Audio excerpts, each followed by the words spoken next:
Hi, this is Victor Antonio with another value-centric sales moment. Now, in my first video, I talked about compete to be the best and how that's really not the best strategy. You want to compete to be unique.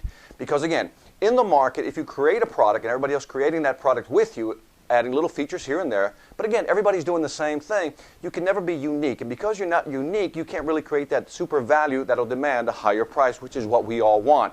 So I come up with this formula that we can actually talk about that really discusses the difference between value and unique value, see if you agree.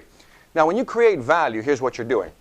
If you can meet a particular need for a particular customer, you've created value. No argument there.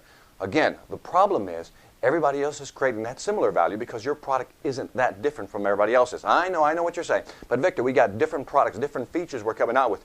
No sooner than you put that feature out there, your competitor is going to do the same thing. Eventually, you'll end up at the same point, which is commoditization, which we talked about in the last video, will drive your price down. So we don't want to just create value, we want to create unique value. And here is the measurement of whether or not you're creating unique value for your customer. Here's the formula again. Meet a particular need for a particular customer in a particular way that isn't particularly duplicatable or duplicable. In other words, it can't be repeated or done so easily by somebody else. See, this creates unique value. When you're one of the few people that can do it in a certain way, a certain methodology, a certain chain, so to speak, there's only so many people that can compete with you, which means you'll be able to sustain higher pricing.